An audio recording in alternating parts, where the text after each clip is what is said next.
Winters are coming. Leaves are off the trees. It's getting cold. I've been turning this flat deck trailer into a toy hauler. So it's gonna have a flapper door on the back.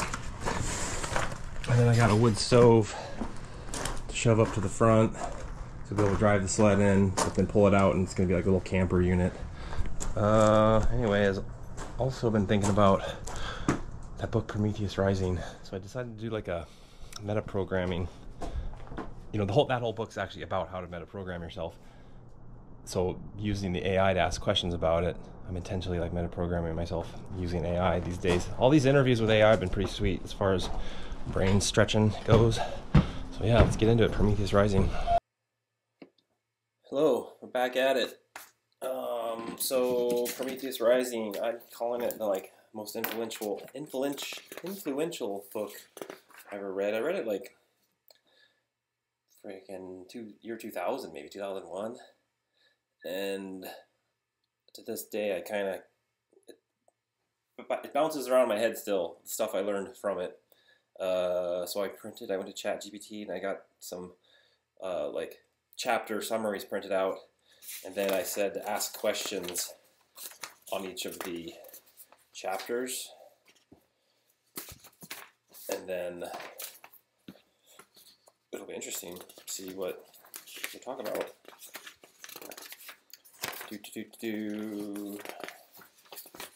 Alright. These are my questions. These are the chapters.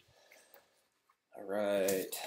So the gist of it is, Robert Anton Wilson wrote this book, and it's outlining the 8 circuits of consciousness, and he kind of was working with Timothy Leary at the time, and the circuits kind of happen to correlate with the chakras loosely. I guess I could just run. I'm not going to do that right now.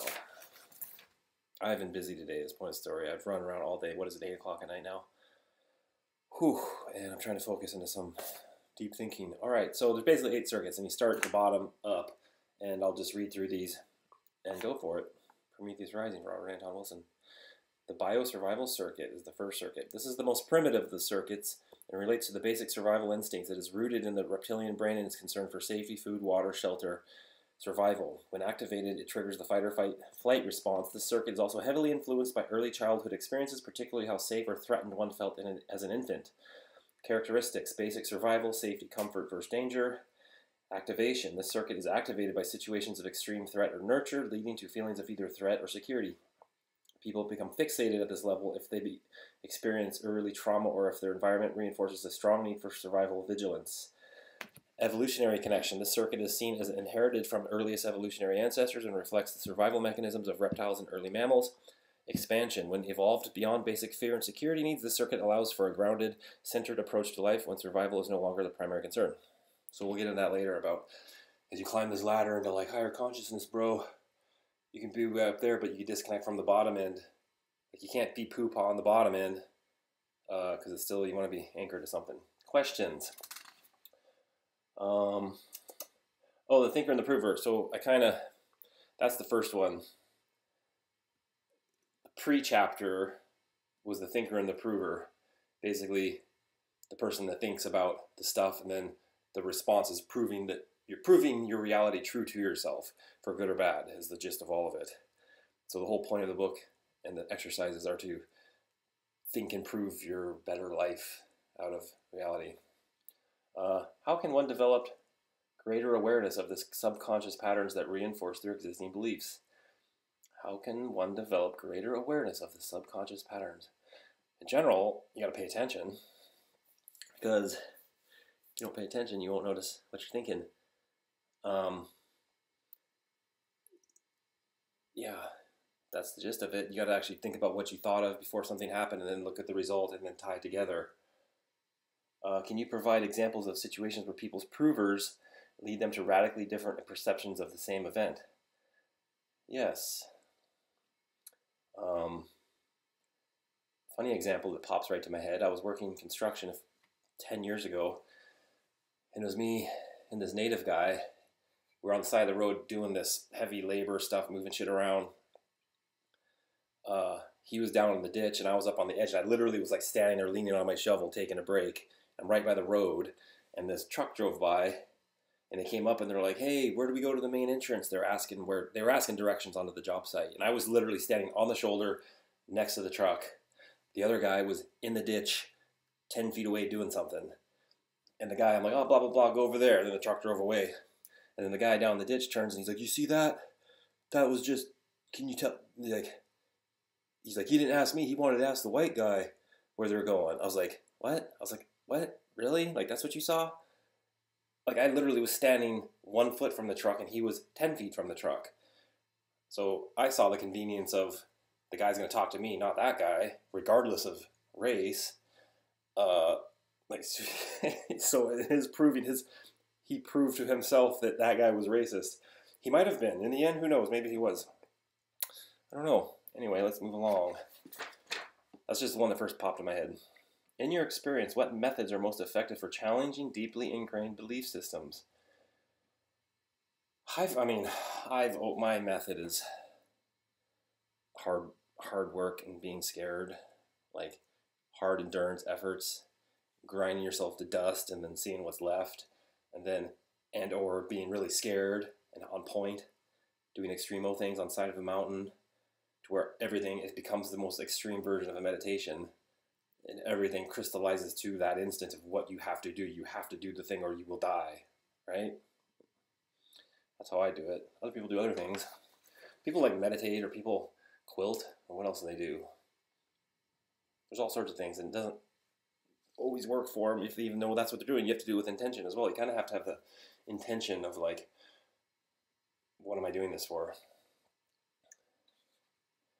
The 4 circuits of the human brain. What strategies do you recommend for consciously activating and balancing the lower 4 circuits? So that's okay. Let's bounce back. It's not asking anything about the first circuit. That's interesting. How do you think the dominance of specific circuits can explain cultural differences or conflicts? I'm just asking these questions. How do modern social structures influence the development of these circuits compared to more primitive societies? Each one of these are big questions. I gotta turn this heat down. Holy cow.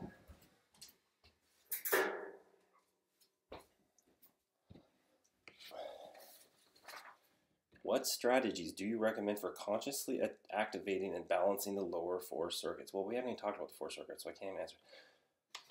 What's happening here?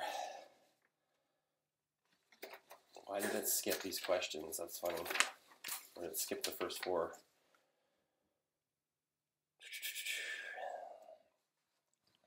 Well, let's go through the circuits then. So I already did biosurvival. Second is emotional territorial circuit. The second circuit deals with emotional responses, power, dominance, and submission. It is responsible for establishing hierarchy, territory, and social status. This circuit is often compared to the behaviors of mammals, particularly pack animals who assert dominance or submit to others to maintain social order. So like the biosurvival circuit is basically, they say anal oral, like you poo and you eat. Like that's baby level, like a baby's coming in at that level.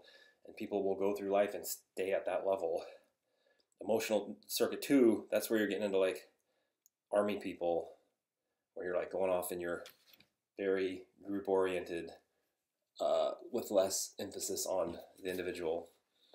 It is responsible for establishing hierarchy, territory, and social status. This circuit is often compared to behaviors of mammals, particularly pack animals, who assert dominance or submit to others to maintain social order. And you have to be aware of this circuit. Like, I can be whatever I am on some hierarchy, imaginary hierarchy, and you can still recognize, you can be as smart as foo-foo as you want, but you still recognize, like, that's a big burly dude, and I'm going to not cross paths with him because he could fucking kill me if he wants, right? And you have to be aware of these things. Characteristics, emotions, dominance, submission, and social status. Activation. This circuit is activated in social situations where there is a challenge to one's status or territory.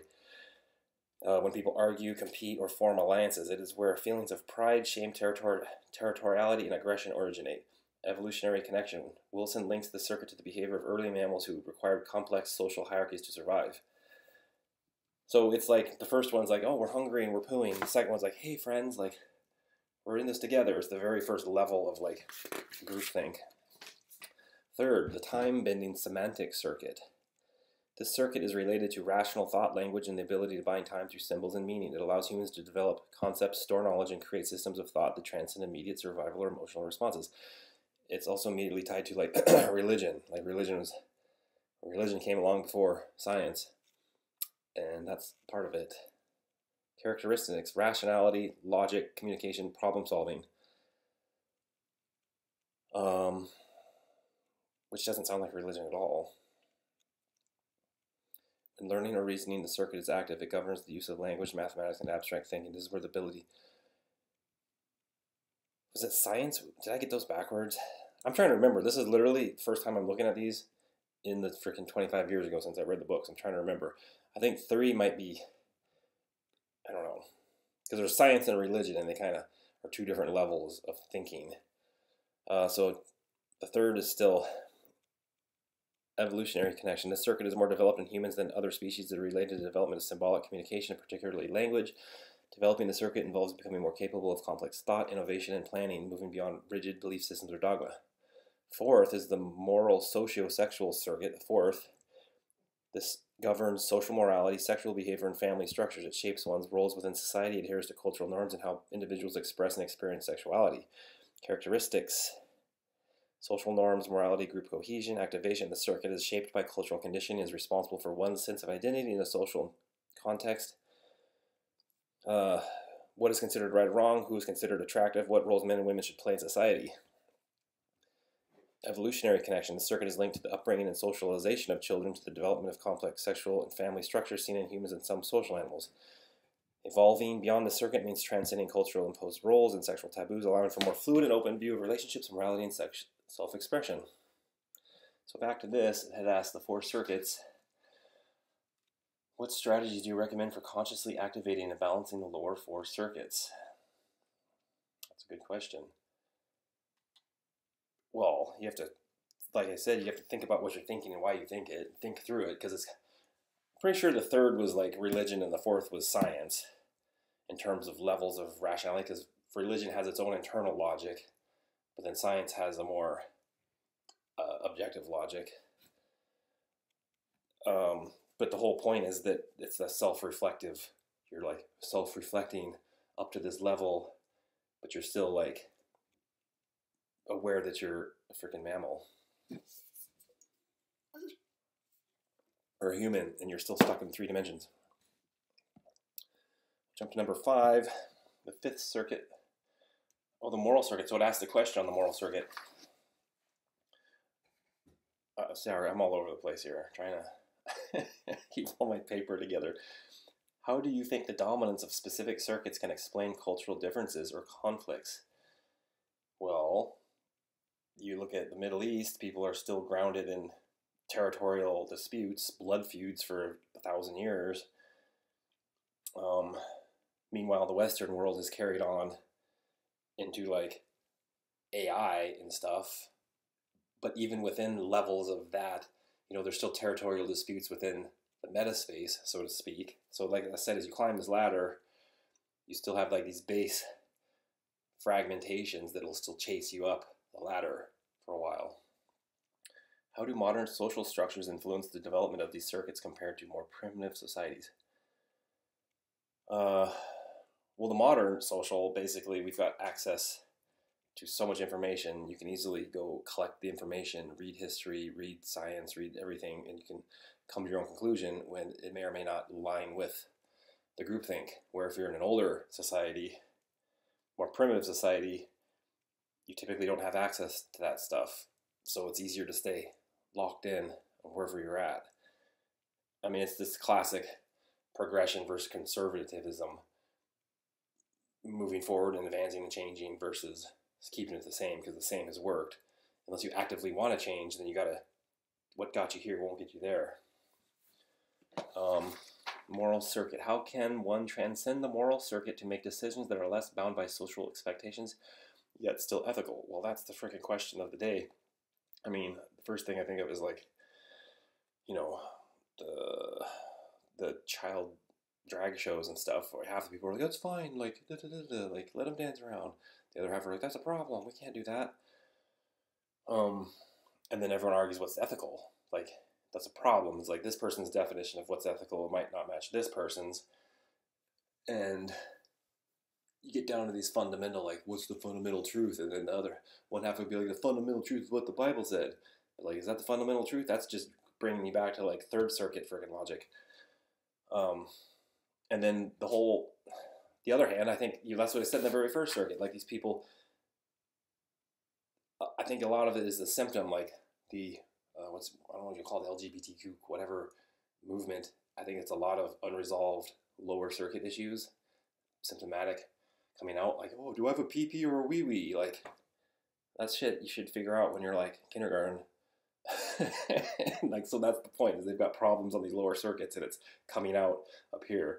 And in their head, they think it's very most progressive and thought-provoking, and it might be the catalyst to understand their own trauma. And it's not to say everyone has a trauma, because there's some people that pull through it and they have zero trauma, and they're like, oh, this just might be a good time, let's just ignore the social norms, right? You might be aware of the social norms as you're ignoring them, versus being a slave to your unresolved lower conflicts.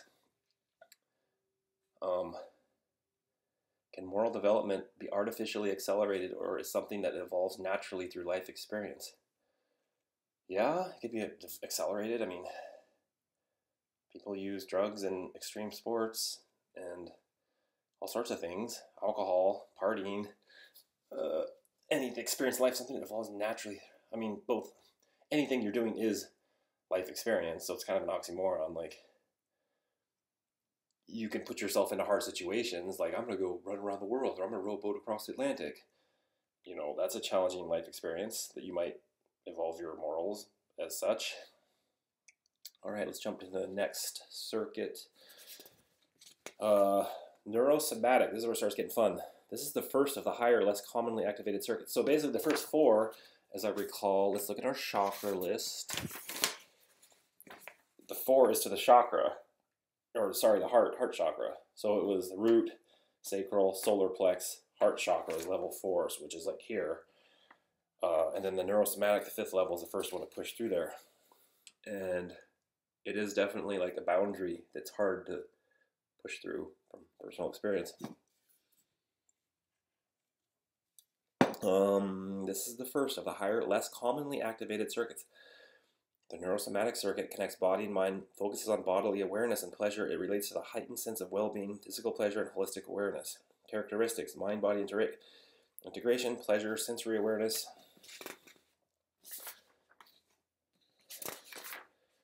Activation: experiences such as yoga, meditation, psychedelics can activate the circuit, leading to a deep sense of relaxation, peace, and sensory delight. It transcends the survival-based reactions of the first 4 circuits.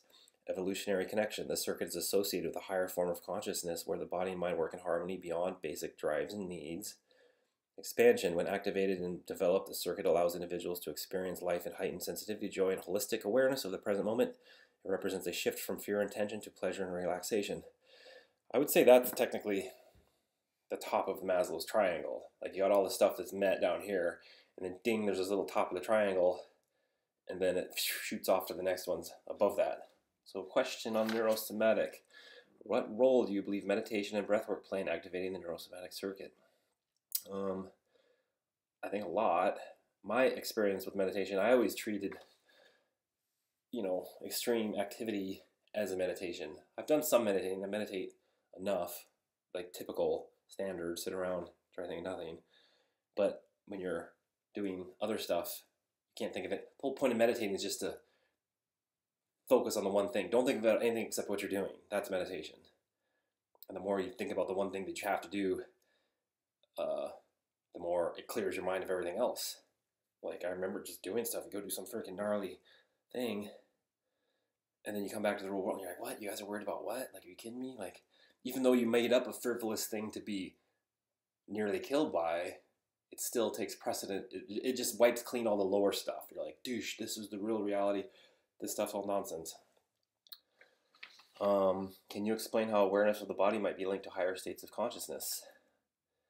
Well, it's like your neurotransmitter, like I've said in other videos, like your nervous system is the receptor and the in and out receptor between you and the quantum responsive universe. So you have to realize what your body's doing. Like, all of the universe is packed into the cells of your DNA. vice versa, like hologram. So that helps to know. Can moral development be art? Oh, wrong one. Have you encountered specific techniques to help integrate mind-body awareness more rapidly for those new to this practice? Well, yeah, I just was saying that. I tell anyone, like, and even within that, I mean, skiing was always my very specific practice. Even within that was the whole skiing faster beyond your ability. Like, say you're this level of skill and you can ski this fast and keep it comfortable. But the whole point is to like ski just this fast, a little bit out of control. So your skills have to keep up, right? And that's the beauty of it. And same with downhill biking or race car driving or any of the fast flow sports. You can always up the ante with just a little bit of speed. Downhill biking, let off the brake a little bit. So all of a sudden you're beyond your ability, and then your skills have to catch up, or you crash. And crashing sucks so much, you really just don't want to crash. So if you're good at it, you can just creep it up. Where if, on the other hand, if you just like jump to here, boom, you're crashed. If you do that too many times, jump way past your ability, you will become disheartened, if not break your leg. So it's a matter of just like this incremental long game. It's like grains of sand into a bucket. Like, you gotta do it a little bit at a time. Next circuit. So we're jumping to the meta programming.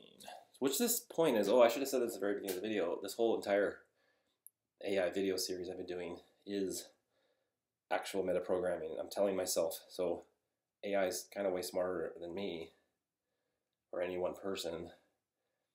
So I'm prompting it, telling it I'm a person I'm trying to become, and then making it ask me hard questions. So I'm using the horsepower of AI to try to reprogram myself, which is the whole point of this entire book, is how to reprogram yourself. So how meta, getting meta, bro. Seventh circuit, meta programming. The meta programming circuit allows individuals to become aware of their own programming, conditions, and beliefs and change it. The circuit represents the ability to step outside one's own belief system, observe the objectivity, and reprogram as needed. I mean, that's literally like someone who's raised hardcore Mormon, and then they get to a certain point and they're just like, holy shit, this doesn't make any sense. Or any religion, basically, you can be like, oh my God, when you start asking the questions where within that system, there's contradictions. And if you are in the system wholeheartedly, you ignore the contradictions and you like to stay in the system because it's comfortable. But as soon as you like push out of it, like, oh ding, I'm gonna ask this question, and as soon as there's not an answer within the system, it usually doesn't sit well with you. And then it's very rare that people break out of a system and then turn around and go back to it, right? As soon as they break out, it's usually a one-way ticket to freedom. Characteristics: self-reflection, reprogramming, cognitive freedom. Activation: the circuit is activated during moments of profound insight or when one is able to question and change their deepest beliefs and assumptions. Meditation, advanced psychotherapy, or intense philosophical inquiry may activate the circuit. Evolutionary connection: this ability to program one's own consciousness is seen as the key to human evolution, allowing for flexibility, creativity, and true cognitive freedom. Expansion: full activation of the circuit provides the individual with the capacity for complete self-determination, allowing them to consciously choose their reality and beliefs without being bound by past conditioning. Yeah. So it's like being able to, that's what therapy is really trying to do for someone. Like, say some bad thing happened to you, and every time that type of similar scenario comes along in your life again later, 10 or 20 years down the road, you still respond in a bad way, even though it might not actually be a bad thing still, right? So it's learning to not over-respond negatively to something that had traumatized you in the past. Like, that's this level of reprogramming. Question: how can one begin the process of identifying and rewriting their personal meta-programming? You don't just begin, you kind of don't just begin there. Like you said, you kind of have to jump through these steps to get to the point. But you can. I mean, you could be, I'm sure there's some dude who's been like some guy doing something, some grunt worker in the army, or like, I think that happens a lot in war. People go to war for whatever reasons, and then all of a sudden they're put into insane situations that immediately shatters all their preconceptions of life, and then they completely second guess everything. But it happens so quickly, and it's so traumatic in the way it happens. That's when you get the vets that return home and they can't function back in the old world. That's exactly what that is. They progress too quickly and that fucking blew their mind apart. Or they was quickly and traumatic. Like you could also, I mean, typically going too quickly is traumatic anyway. That's the thing. Like, you could happily progress too quickly, not necessarily by being traumatized. Like if someone does a bunch of acid or something, all of a sudden, katoosh, their brain's broken. They can't come back. Do you believe all humans have an inherent capacity for metaprogramming, or is it a skill that must be consciously developed? Well, yes, I think humans all do. I mean, it's the ultimate libertarian model, is that each individual is the quantum reception, and like every single person's nervous system has the same level of ability to tap into the hologram, regardless of social status. Problem is, you have your collective group. If you're like, I'm this race of a person and I live in this type of a neighborhood and my life is like this because everyone tells me and the news tells me, if everything around you in your world is telling you this is your identity, it makes it even harder to break out of that identity. Even though the engine's there, it's like having a car and there's a governor on the gas pedal to get out of there. You're stuck in first gear, you're stuck on the first circuit, and you can't drive the car away and like, get out of there. In your opinion, what role does language play in shaping and reprogramming mental structures? Language, that's a good point. Language, see, ChatGPT is smart. Like, these are hard questions. Like, I'm trying to get through it. It was a little shaky on the start. I got like 25 pieces of paper here. Trying to stay focused. I'm tired is what it is.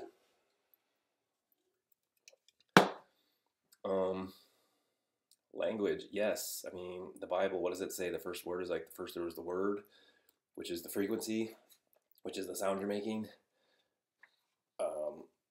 And then it's your own language to yourself, your inner voice or outer voice, whether you're going to have prosperity or scarcity, or your assumptions. All your assumptions are coming to you and through your brain in a certain language.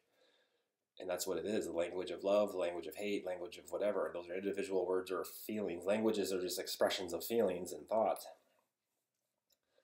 So language is very important. Neurogenics, so we're reprogramming. Now we're jumping to 8th. I think he's got a couple extra ones in here. We'll just keep going. Non-local, so I think he added one. I recall there was Prometheus Rising, and then there was Quantum Psychology was the next book he wrote.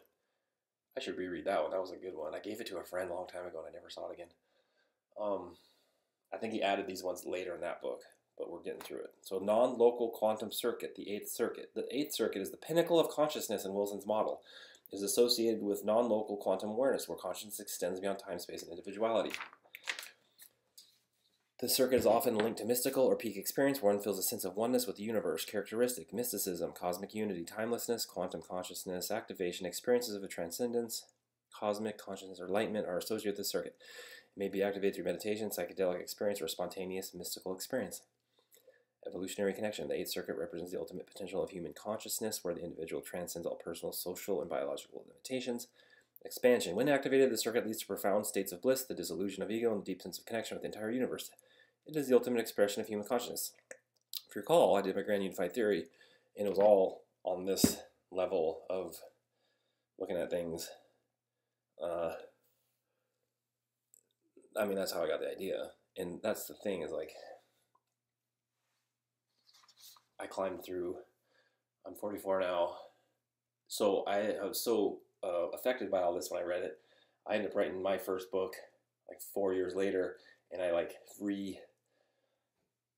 purposely restructured the 8 circuits into my own understanding, and I call them levels of freedom, and I went through the time, and as I'm writing this book, I'm like, on this date, this is when I got to this freedom, this date, as I was climbing through them, and in general, what happened was, I climbed through, and I'm like, yay, but I was like, you can't live up this high. It's like climbing the top of a mountain. You don't have enough oxygen. You're here, and that's a good view. Wow, it looks nice up here. And you'd be there for a minute. But I basically went up to the mountain. This is great. And then went down a little bit. Then went up again, and went down. And stayed up too high for too long. Like you're on top of a mountain, not breathing enough. High altitude sickness is what I got.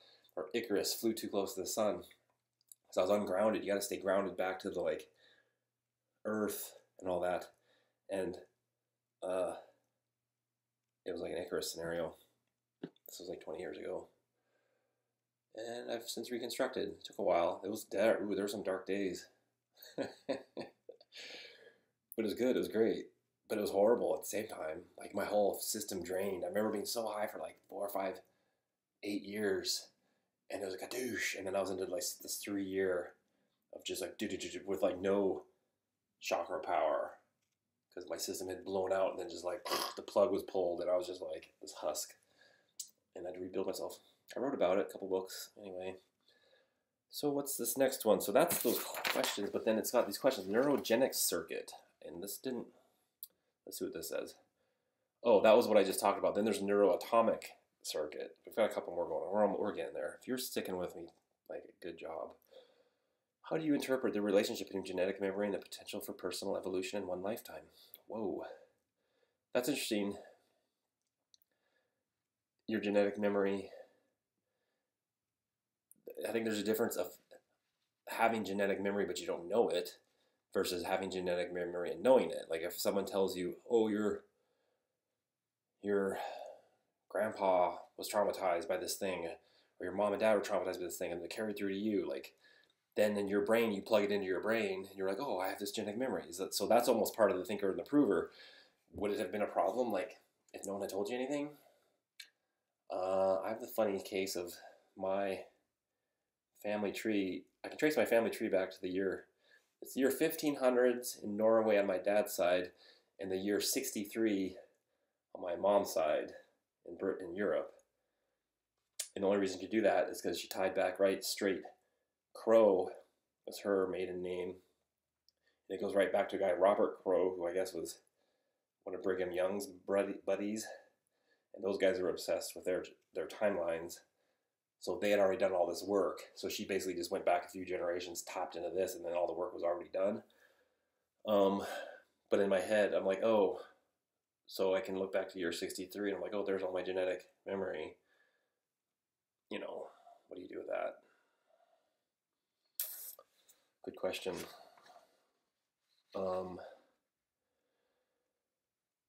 Do you think it's possible to access the neurogenic circuit without external stimuli, psychedelics, or altered states?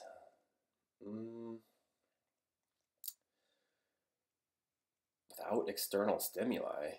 That's tough. I mean, how can your internal stimuli be driven without experiencing the external? Like, you're just sitting there in a fucking isolation tank.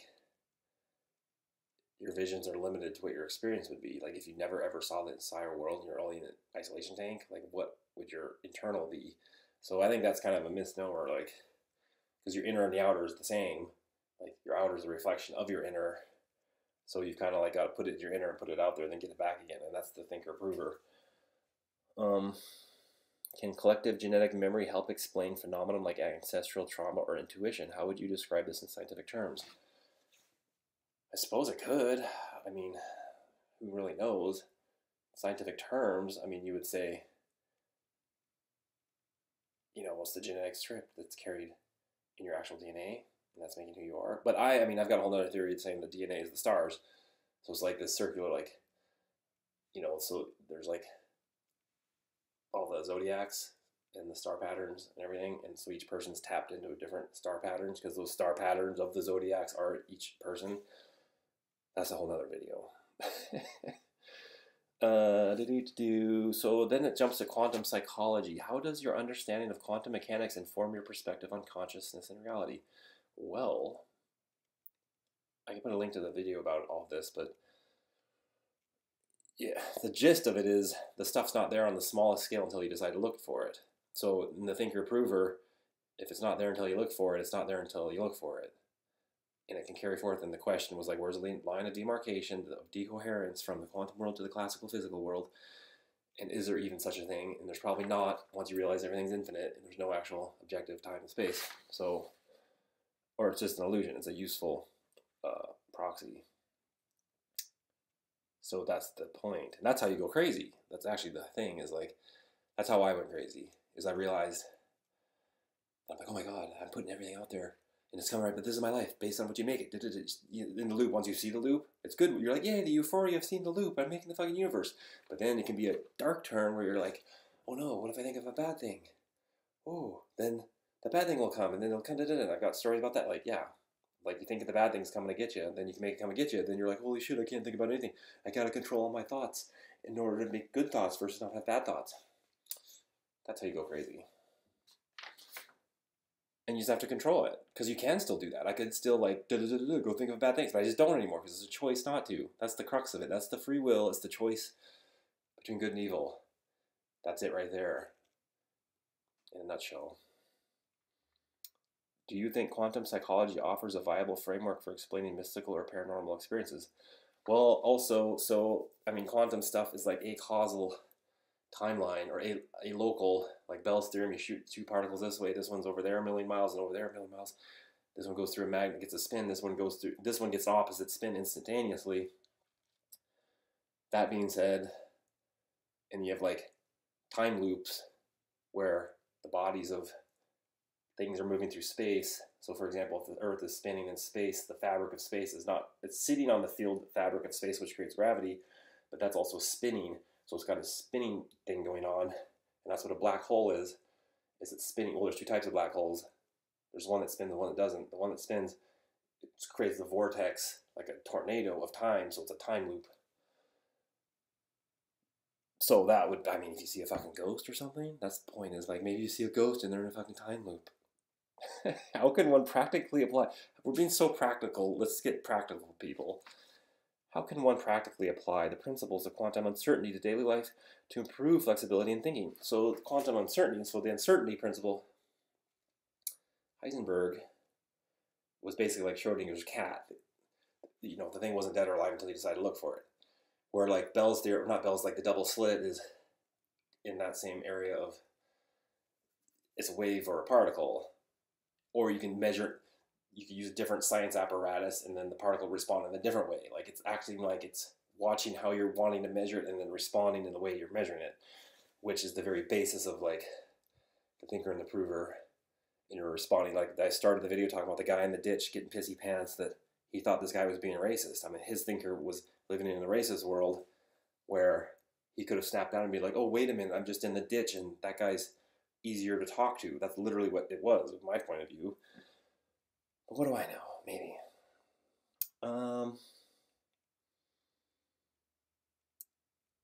Epistemological existentialism, that's a mouthful.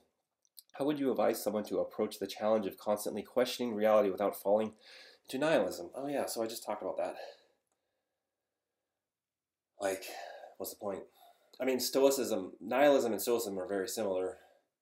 Nihilism's like, what the point?